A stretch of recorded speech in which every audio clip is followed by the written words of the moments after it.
Riot police used tear gas and battles to disperse anti-government protests in the Ukrainian capital overnight. People have been out on the streets for a week now, angry with the president's decision to reject an integration deal with the EU. OT's Alexei Rashevsky is in Kiev for us.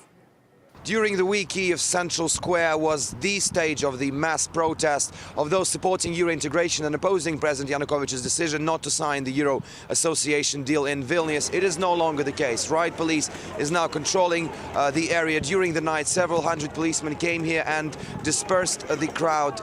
And eyewitnesses say that the dispersal was rather violent. More than 30 people were arrested and more than 40 had to be hospitalized with different injuries. The riot police cordoned off the area, not letting anyone inside the square. And while the opposition is still contemplating the next move, people are literally enraged with what happened this night. Nobody actually expected that this rally would be dispersed, especially considering that for the last 3 or 4 days it was very peaceful and no clashes, no violence was reported. The fact is that many Ukrainians, thousands, tens of thousands in fact, have been protesting against Yanukovych's decision. I talked to some of them and I realized that not all of them were actually aware of what they were protesting against. Let's have a look at my report.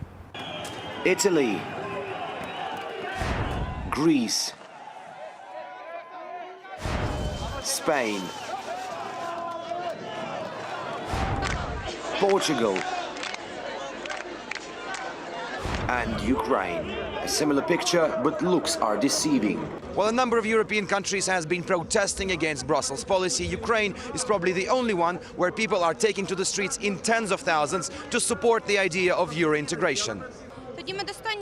We deserve to be in Europe. The deal would have allowed us to get better education in Europe. But this was not about being in the EU. Joining the Union was not even on the table. The 200-page blueprint of the agreement never said anything about a visa-free regime. My wife can go to Poland and buy a lot of food for just 10 hryvnia, which is just over $1. That's twice as much as I can buy here for 100 hryvnia. But the government was concerned that Ukraine's domestic products would be swamped by cheaper EU goods. The worst-case scenario could have been factory closures and a catastrophic unemployment rate. And Brussels was offering no compensation for any potential economic losses. Despite that, Ukraine's leadership has hinted a deal may still materialize in March next year. That would mean a longer winter on the streets for the angry crowds who are refusing to go home. They want the president's head before they do. Alexei Rashevsky, RT, reporting from Kiev in Ukraine. Protesters say Ukraine's leadership ruined hopes for a better future by rejecting the EU deal. But the government says there were economic dangers to making a hasty agreement. Kiev says it will review the deal next year. RT's Paul Scott takes a look at what went wrong this time. A moment of unparalleled access.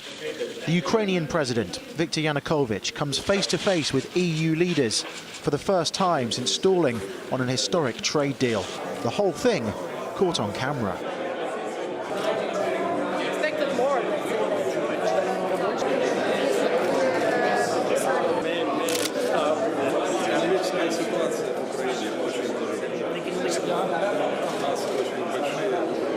It's clear that Kiev's decision to halt proceedings has rankled EU leaders following years of negotiations. The EU senses outside influence. We have to set aside short-term political calculations, and we may not give in to external pressure, not the least from Russia. Yanukovych says the financial deal on offer isn't large enough to prevent damage to Ukraine's flailing economy. Of course, neither Ukrainian businesses nor the government have this amount of money, or will have anytime soon. That's why Ukraine is not ready to take responsibilities it's not capable of fulfilling. So where does this leave the situation?